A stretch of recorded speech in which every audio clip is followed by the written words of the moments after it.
The police called it a tragic fall. Her fiancé said she was dizzy. But when Claire's sister saw the bruises and heard the voicemail Claire left just hours before she died, one thing became clear: this wasn't an accident. Someone wanted her gone. In every family, there's someone who won't let the truth stay buried. For the Bennett sisters, that person was Elise. When her younger sister Claire died from what looked like a tragic fall, the world moved on. But Elise couldn't. Because Claire had called her just hours before she died, and left behind a warning no one else heard. This is a story about gut instincts, ignored signs, and a sister's refusal to accept the version of events she was told. This is where the lies begin to unravel. The sun hadn't yet risen over Westfield, Indiana, when the 911 call came in at 5:14 a.m. The man on the other end of the line was panicked, breathless. "My fiancée, she fell," he stammered. "She's not breathing. She fell from the balcony. I think she's dead. Please send someone." By the time first responders arrived, Claire Bennett lay motionless on the stone pavers of her backyard patio. Her neck appeared broken, and there were signs of blunt force trauma to the back of her skull. No heartbeat. No pulse. The man kneeling beside her, 35-year-old Garrett Monroe, kept repeating the same thing to the paramedics. "It was an accident. She tripped. I told her not to go out there in heels." Claire had just turned 32. She was a vibrant, ambitious marketing executive known for her infectious laugh and impeccable style. Friends described her as someone who lit up a room and made you feel like you were the most important person in the world. But now she lay cold, broken, and silent. It should have ended there. A tragic accident. A young woman taken too soon. But when Claire's older sister, Elise Bennett, arrived at the scene, something about it didn't sit right. "She never used that balcony," Elise said later. "She was afraid of heights. She wouldn't have gone out there in heels in the dark without her phone." It didn't add up. And Elise knew something else, something Garrett didn't think anyone knew. The night before Claire's death, Elise had received a cryptic voice message from her sister. It was just 9 seconds long. "If something happens to me, look at Garrett. I think he's hiding something." Those words would haunt Elise for the rest of her life. The detectives on the case initially leaned toward accidental death. There was no sign of forced entry, no weapons, no obvious motive. Garrett seemed genuinely distraught and cooperative. But Elise wouldn't back down. "I know my sister," she insisted. "And she didn't fall. She was pushed." At the coroner's office, Elise asked to see Claire's body before the autopsy. She needed to see for herself. What she found chilled her to the bone. A perfectly round bruise on her sister's wrist, like a grip mark, and crescent-shaped fingernail indents along her upper arm. Claire had fought back. Garrett, meanwhile, kept up appearances. At the memorial service, he sobbed through his eulogy, calling Claire the love of my life and my future. But Elise watched him closely. She noticed the rehearsed pauses, the dry eyes. She noticed how quickly he deflected when anyone asked about the balcony or the hours leading up to Claire's death. And then there was the life insurance policy. Elise found out a week later that Claire had a $750,000 life insurance policy, one she hadn't mentioned to anyone. And Garrett? He was the sole beneficiary. The policy had been updated just 2 months before the accident. That was all Elise needed. She marched straight to the Westfield Police Department and demanded they reopen the investigation, not as an accident but as a homicide. "She didn't fall," Elise told Detective Jenna Monroe, no relation to Garrett. "She was pushed. And I'll prove it." What followed was a slow unraveling of a seemingly perfect man. Garrett Monroe, the charming fiancé with a steady job and a spotless record, began to crumble under scrutiny. Elise uncovered emails Claire had sent to a close friend expressing concern about Garrett's behavior, how he'd grown controlling, how he monitored her texts, how she was thinking about calling off the engagement. The pieces were coming together. But Garrett wasn't about to let it fall apart without a fight. He hired a high-powered attorney. He gave interviews to local news stations, painting Elise as grief-stricken and confused. He even tried to get a restraining order, claiming Elise was harassing him. But none of that could stop what was coming. Because Elise wasn't just grieving, she was digging. And the deeper she dug, the darker Garrett's secrets became. The text messages were gone. Her laptop was wiped clean. But one audio file, buried in a folder Claire never meant anyone to see, survived. And what it revealed was just the beginning of a long, hidden trail of fear. Elise Bennett sat on the edge of Claire's bed, the familiar scent of her sister's perfume still lingering in the air, a blend of lavender and sandalwood. It had only been 6 days since the funeral, but it felt like 6 lifetimes. Everyone else had gone home. Garrett had returned to the house he once shared with Claire, claiming he needed closure. Elise wasn't buying it.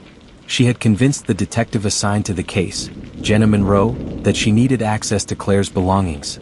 Technically, Claire's parents had legal next of kin rights, but Elise had always been the one Claire trusted. She wasn't just grieving, she was on a mission. And that mission started with Claire's silver MacBook. At first glance, it looked like nothing had been tampered with. Claire's desktop background was still the photo of them laughing at a winery last fall. But as Elise clicked through her sister's files, unease crawled up her spine. Claire's work folders were intact. Her travel itinerary from a canceled girls' trip sat untouched. But every folder labeled personal or messages was empty. Completely. Not even junk files in the trash. Elise leaned back and took a breath. She never deletes anything, Elise muttered to herself. Claire had always been borderline obsessive about archiving. Photos, receipts, even text backups. She stored them in labeled folders like a digital historian. But now all of it was gone. Until Elise noticed something strange.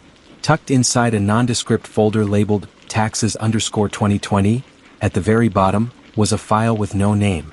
Just a timestamp. 04_2023_23_41.m4a. A voice memo. Elise hesitated for a moment before double-clicking. The recording clicked on. Claire's voice came through, nervous, whispery. Okay, if you're listening to this, then something happened. Something bad. I don't know who to trust anymore. I think Garrett is hiding something. Last week, I found messages on his phone from some woman named N. They were flirty, but also creepy. He swore it was nothing, said it was a client. But tonight he yelled. Like screamed at me. I've never seen that look in his eyes before. It scared me. I thought maybe I was just being paranoid, but now I don't know. If something happens, it wasn't an accident. Please believe me. There was a beat of silence. Then Claire added, almost as an afterthought. I love you, Elise. Don't let him lie. Elise froze. Her throat tightened. The recording was just 56 seconds long, but it felt like it had swallowed the air out of the room. She hit play again. And again. Detective Monroe listened to the file 3 times in her office the next day. Though cautious, her face showed signs of unease. They were already waiting on Claire's toxicology report and the results of the autopsy, due within days, but this changed the stakes. Have you ever seen her scared before? Monroe asked Elise. Never, Elise replied. Claire could be furious or heartbroken, but scared? That wasn't like her. If she made this, it's because she believed she was in danger. Monroe nodded. I'll escalate it to our digital forensics team. If anything was wiped from her devices, we may be able to recover fragments. That evening, Elise returned to the house Claire and Garrett had shared, alone. Garrett was out, reportedly staying with a friend for a few nights while processing. Elise knew he wasn't going to make it easy for her to access anything else. But she also knew Claire. Inside Claire's walk-in closet, behind the row of heeled boots she rarely wore, Elise found what she was hoping for, an old rose-gold iPhone SE. It had a shattered screen and a long-dead battery. But Elise grabbed it anyway. Claire had never thrown away old tech. Then came the second surprise. In a small jewelry box under Claire's dresser was a cheap flash drive, unlabeled. Back at her hotel room, Elise powered up the old iPhone and charged it slowly. It finally flickered to life after an hour. The passcode was one Elise knew immediately, their mother's birthday. Inside the Notes app was a locked entry titled simply, April. The password worked here too. Inside were a handful of notes, jumbled, paranoid, fragmented. Garrett tracking my phone? AirTag in my car? He told me not to wear red to dinner. Got angry when I said no. Saw N's number again. He deleted the message right after. Why is he hiding this woman? Do not marry him. Elise's fingers trembled. This wasn't grief talking. This was documentation. Proof that Claire had been scared, confused, and actively trying to figure out who her fiancé really was in the weeks leading up to her death. The flash drive was next. Inside was only one folder. /hidden_2023/. It contained screenshots, text messages from Garrett, dating back several months. Most were benign. Some bordered on condescending. Garrett, I don't know why you keep asking where I am. It's exhausting, Claire. Claire, because you disappear for hours and don't answer. Garrett, maybe I need a break from the constant surveillance. You ever think about that? Other messages were far more disturbing. Garrett, If you keep pushing me, you're not going to like where this ends. Claire, is that a threat? Garrett, call it a warning. Elise leaned back in her chair, hands gripping the sides. This was no longer just a hunch. Garrett had motive, temperament, and now, clear warning signs. She compiled everything, audio files, screenshots, old messages, onto a new thumb drive and walked it straight into Detective Monroe's hands the next morning. Monroe was quiet as she scrolled through. "We'll need a warrant," she said softly. "But this is enough to get one." That night, Elise found herself pacing the hotel hallway. Her phone buzzed just after 11 p.m., a text from an unknown number. "Stop digging. You're not helping her." Elise stared at the screen, pulse pounding. She showed it to Detective Monroe the next morning. The number was traced to a burner. Whoever sent it didn't want justice. They wanted silence. But Elise had never been one to back down. The coroner's report shattered Garrett's story. But what really sent a chill through Elise was a name buried deep in his past. A woman who had disappeared 5 years earlier, under eerily similar circumstances. Claire's death wasn't an isolated tragedy. It was part of a pattern. The autopsy report came in on a rainy Tuesday morning. Detective Jenna Monroe called Elise to meet her at the station. When Elise arrived, she was met with a quiet seriousness that hadn't been there before. Monroe slid the thin manila folder across the desk, already open to a highlighted section. Elise braced herself and began to read. Blunt force trauma to the occipital bone. Contusions on forearms consistent with defensive wounds. Bruising on wrist and upper bicep consistent with physical restraint. No alcohol or narcotics detected. Elise blinked, her hands trembling. "This doesn't line up with falling off a balcony," Monroe said calmly. "If she fell forward, the injuries would be different. But Claire's major trauma is at the back of her skull. Defensive bruising on the arms. And the lack of any intoxicants? That rules out the theory of her being impaired." "So she didn't trip," Elise whispered. "He pushed her." Monroe nodded. "Or worse, she was attacked inside the house and then dropped to make it look like a fall." A silence followed, thick with implication. "Where's Garrett now?" Elise asked. "He's back home," Monroe said. "But we've issued a request for electronic records. And something else came up. Something from a federal database ping when we ran his name." Monroe reached into her folder and pulled out a report Elise hadn't seen. Garrett Monroe wasn't always Garrett Monroe. His real name had been Garrett Mullen until 2019. Before he moved to Indiana and started his real estate business, he had lived in Asheville, North Carolina, under a different surname. The name change wasn't illegal. He'd filed it after his company dissolved. But what caught Monroe's attention wasn't the change itself, it was what happened 2 years prior. In October 2017, a 29-year-old woman named Nicole Harrow had gone missing in Asheville. She had been dating a man named Garrett Mullen for 8 months. Her friends said she'd started becoming reclusive, paranoid, and had spoken of controlling behavior from Garrett. Then one night, Nicole didn't show up for work, or ever again. Her body was never found. The case had gone cold. The last person to see her alive? Garrett Mullen. Elise felt her stomach drop. Why wasn't he arrested? There wasn't enough physical evidence, Monroe said. No body. No clear cause of foul play. He cooperated just enough to avoid suspicion. Then, after a few months, he left town and changed his name. Elise couldn't believe what she was hearing. So now Claire is, what?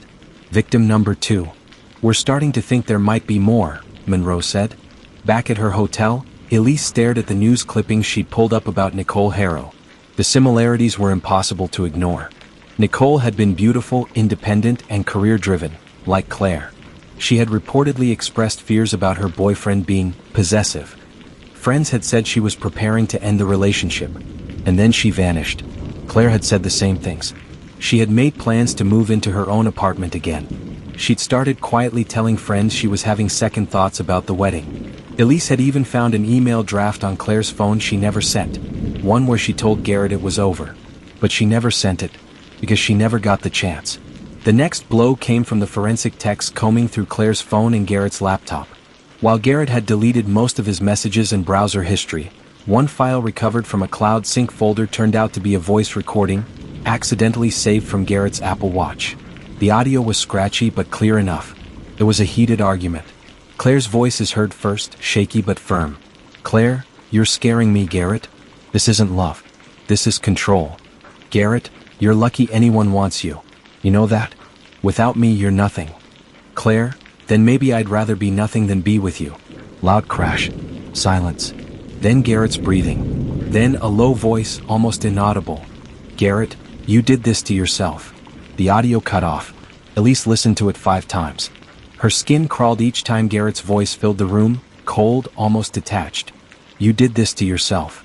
Like hell she did, Elise whispered through gritted teeth. The forensic team also discovered something else. An AirTag that had been slipped into Claire's car without her knowledge. It was still active. When questioned about it, Garrett claimed it was for safety. But paired with the threatening texts, the controlling behavior, and the secret recording, it painted a disturbing picture. Detective Monroe now had enough to move forward. A search warrant was approved. Officers raided Garrett's house the next morning. Elise waited outside, heart pounding as boxes were carried out. Digital devices, hard drives, paperwork. In the basement storage unit, detectives found something Claire's friends had mentioned missing from the home after her death. A red diary she kept hidden behind books on the shelf. Inside it were pages of handwritten entries, some mundane, some terrified. I caught him reading through my emails again. Said he was making sure I wasn't cheating. He says no man will ever love me the way he does. That I'd be nothing without him. He grabbed my arm today. I almost screamed, but I didn't. I don't know why. I need to leave, but I'm scared. If I leave, I don't think he'll let me go. The last entry was dated 3 days before her death. If I disappear or if I end up dead, it wasn't an accident. It was him. Please, Elise, don't believe what he says. Elise sat in her car after reading it. Tears filled her eyes, but not from grief. From rage. He thought he could erase her. Thought no one would question a fall. But now Elise had her sister's voice, her words, her fear, all recorded. And soon, Garrett would be forced to answer for them. Garrett finally spoke, and what he admitted left investigators stunned. But it was Claire's final act of quiet defiance that shattered everything wide open. Hidden in a place only her sister would think to look, Claire had left behind her last truth. One that made Garrett's guilt undeniable. Garrett Monroe sat across from Detective Jenna Monroe, hands folded tightly, his face pale but controlled. No lawyer, yet. Just a man doing what he always did best, perform. I've been nothing but cooperative, Garrett began. I loved Claire. I still love her. Whatever Elise thinks she found, she's twisting it. Grief makes people irrational. Detective Monroe didn't blink. Then explain the voice recording, Garrett. The one where you tell her, you did this to yourself. He paused, jaw tightening. We were arguing. That's all. She said things, I said things. People fight.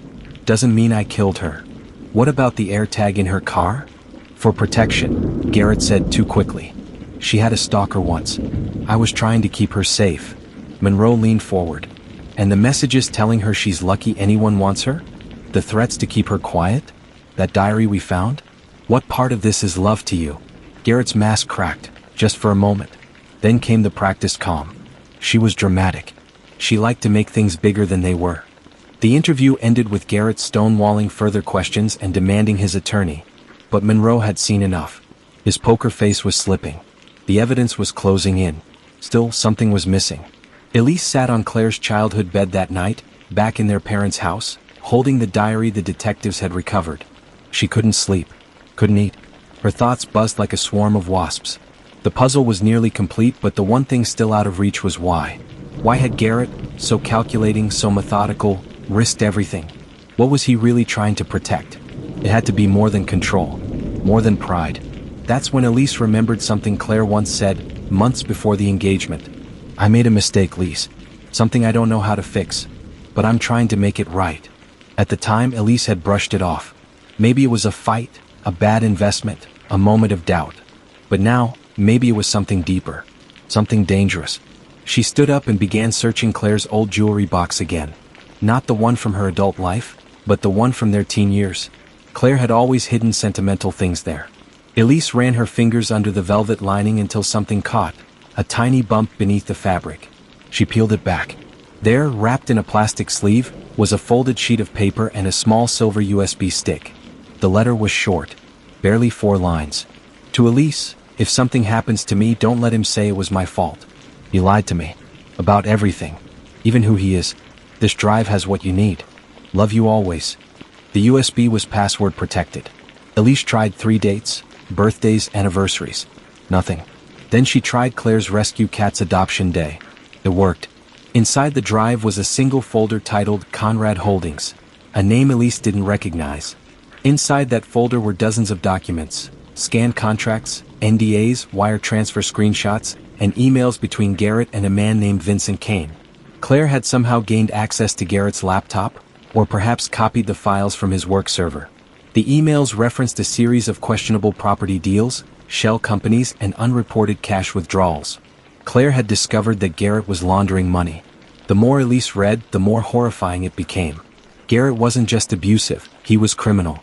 He had falsified appraisals on investment properties, moved illicit funds through fake clients, and used Claire's name on several joint business filings, without her consent. If she went to the police, everything would fall apart. He would lose everything. And she had planned to go to the police. In one of Claire's unsent emails she had typed, "I'm done protecting him. I'm taking it all to the authorities this week.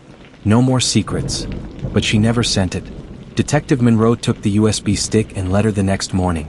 Her face, usually unreadable, showed a flicker of satisfaction.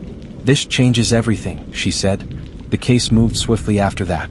Monroe obtained subpoenas for Garrett's financial records and servers. A forensic audit confirmed Claire's suspicions. Fraud, wire fraud, falsified real estate paperwork, all pointing back to Garrett Monroe aka Garrett Mullen. And now they had motive. Claire had become a liability, a risk. And in Garrett's mind, eliminating her was the only way to protect himself. Garrett was arrested at his office 2 days later. The charges included second-degree murder, fraud, money laundering, and unlawful use of identifying information. His mugshot showed a man finally out of control, his usual composure shattered. As he was led into custody, local news reporters swarmed. Elise watched from her car. It wasn't victory she felt. It was something colder. Something final. Her sister was still gone. But now, the man who silenced her couldn't hide behind the word accident any longer. Garrett thought the dead couldn't speak. He was wrong. At his trial, a voice from his past walked into the courtroom. A woman everyone believed had vanished. What she said not only matched Claire's story, it confirmed Elise's worst fear. Claire was never the first. The courtroom was standing room only by the time Garrett Monroe's trial began. Media vans lined the street outside the Hamilton County Courthouse. News anchors called it one of Indiana's most shocking murder cases in recent memory, not because of how Claire Bennett died, but because of who her killer had pretended to be. The prosecution laid everything bare from the start. Claire's injuries, her voice memo, the threatening text, the fraudulent financial documents, the AirTag, the hidden diary, the secret audio files. But the most powerful part of their opening statement was a single sentence. Claire Bennett feared for her life, and she documented her truth. All we had to do was listen. Elise sat in the front row every day, flanked by her parents. She clutched Claire's necklace, a small silver feather her sister always wore. As each witness took the stand, Elise felt the weight of her sister's absence settle heavier on her chest. They were trying to rebuild a woman's story from pieces Garrett had tried to erase. And Garrett? He sat motionless, clean-shaven, wearing the same navy suit he had worn to Claire's memorial.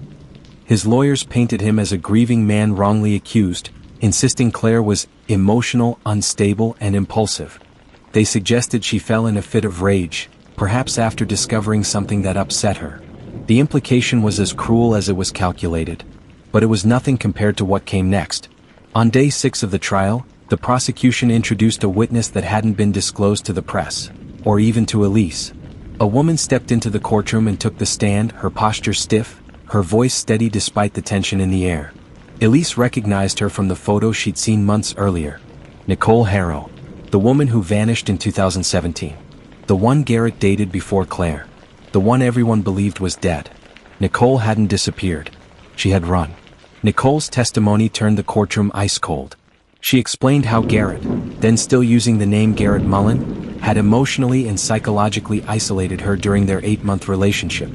How he started tracking her phone, interrogating her about co-workers, and gaslighting her about her memory. He accused her of cheating. Accused her of lying about conversations they both knew had never happened. Then came the night he nearly killed her. "He shoved me during an argument," she testified. "I hit my head. I blacked out for a few seconds. When I came to, he was standing over me staring like I was a stranger. I knew if I didn't leave then, I'd never leave alive." Nicole fled Asheville the next day with only a duffel bag and her passport. She changed her name, moved to Portland, and cut off contact with everyone she knew. I didn't report him because I thought no one would believe me. He was charming, clean-cut, well-connected. But when I saw Claire's face on the news, I knew I couldn't stay quiet. The courtroom was silent. Elise felt tears stream down her cheeks. It was all there, proof that Garrett had done it before. That Claire wasn't paranoid. That her fear was justified. And that Nicole's silence, while understandable, had nearly allowed history to repeat itself. Nicole's appearance shattered Garrett's defense. His attorney scrambled to suppress her testimony, but it was too late. Her details were too specific, too raw, too eerily similar to what Claire had recorded and written. The prosecution used it to drive home their closing argument. This is not a man who lost control in a moment. This is a man who builds control piece by piece, until the woman he claims to love no longer recognizes herself. Claire Bennett tried to escape, and when Garrett realized he couldn't control her anymore, he made sure she never left him. Elise took the stand next. She spoke calmly, with precision, never once looking Garrett in the eye. Instead, she spoke to the jury, to the people who had the power to do what she could not, hold him accountable. She read Claire's final diary entry aloud. She played the voicemail again. And when asked what kind of sister Claire was, Elise said, "The kind who never asked for help until she was already too far gone. The kind who kept secrets to protect people who didn't deserve it. And the kind who, even in death, refused to be silenced." After 10 days of trial and just under 5 hours of deliberation, the jury returned. Guilty. On all counts. Second-degree murder. Wire fraud. Identity theft. Stalking. Aggravated coercion.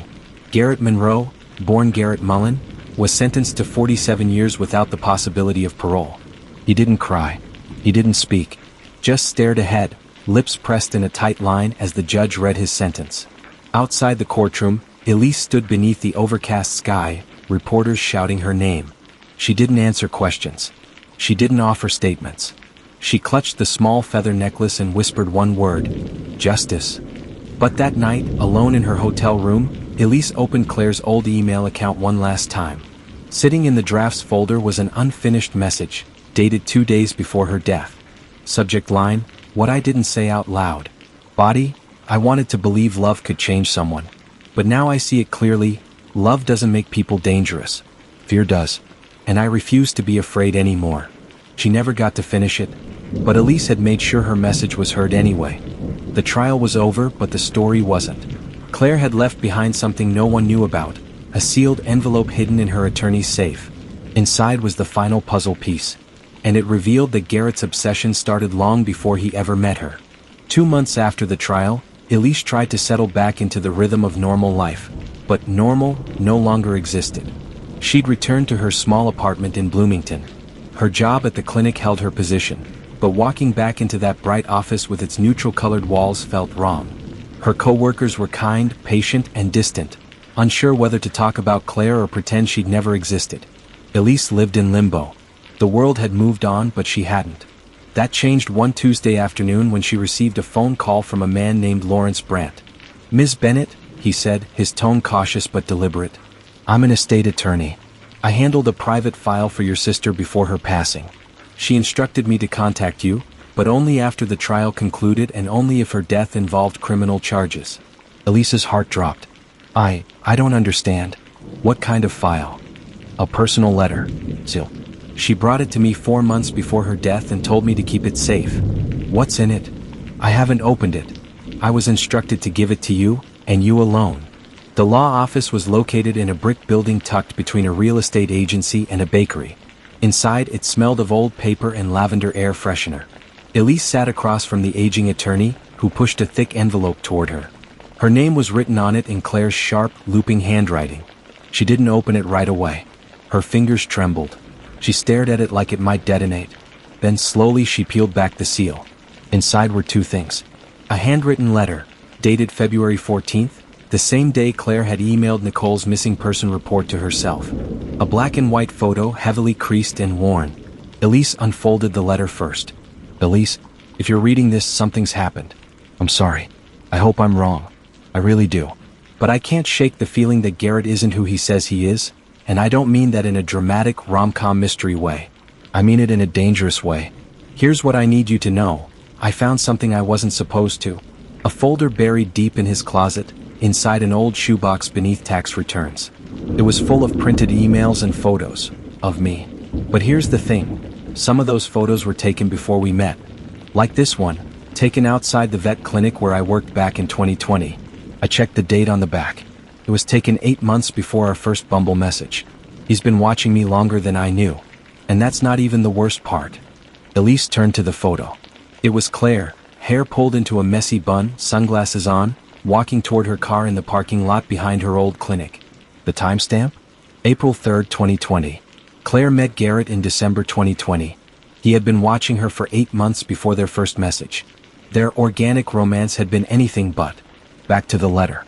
There were also emails printed out between him and someone named TD. I don't know who that is. The emails mentioned watching me, tracking my habits, learning my routines. It was like I was an assignment, not a girlfriend. I planned to confront him, but I got scared. Every time I brought up boundaries or trust, he turned it around on me. I thought I was being paranoid, but I'm not. I know I'm not. If I disappear, if I fall, if I crash my car, anything, he did it. Don't let them believe it was an accident. Claire. Elise sat motionless in the chair, her hands gripping the letter as tears blurred her vision. This wasn't just about emotional abuse. It was premeditated obsession. Claire hadn't been Garrett's girlfriend. She had been his project. A long-term fantasy. Elise asked Brandt if the original envelope had been tampered with. He shook his head. No one's touched it. It's been in our safe since February. Back at home, Elise scanned the letter and turned it over to the district attorney's office. They reopened a parallel investigation into Garrett's past, specifically who TD was and whether he had help. 3 weeks later, Elise received a call from the DA's office. We believe TD is a man named Trevor Daniels, the investigator said. Garrett's old college roommate from Cincinnati. They had a security firm startup together back in 2016. It failed, but the records are interesting. Interesting was an understatement. The startup specialized in covert surveillance technology, specifically tracking tools used in private investigations and suspicious spouse cases. Garrett and Trevor had worked on building a remote GPS tracker small enough to fit in a car key or pill bottle. The venture dissolved after a lawsuit from a competitor. But the tech? It had quietly disappeared into Garrett's personal files. Which meant Claire was likely one of several women Garrett had tracked before. And Trevor? He vanished 3 months before Claire died, the DA said. Moved to Costa Rica under an alias. But we have a federal warrant out now. The public never learned the full details of what Claire uncovered. Garrett's original trial had already closed. But Elise knew. And that was enough. One rainy afternoon, Elise stood at her sister's grave. She placed a fresh copy of Claire's letter inside a plastic sleeve and tucked it beneath a bouquet of yellow roses. You were right, Claire, she whispered. You saw it all. And now, so does the world. If this story shook you, imagine how many like Claire go unheard. If you're seeing the signs, coercion, tracking, gaslighting, say something. Tell someone. Get help. No one should have to leave behind letters to be believed. If you found this story powerful, subscribe, share it, and help keep voices like Claire's alive. Drop your thoughts or stories in the comments. We're listening.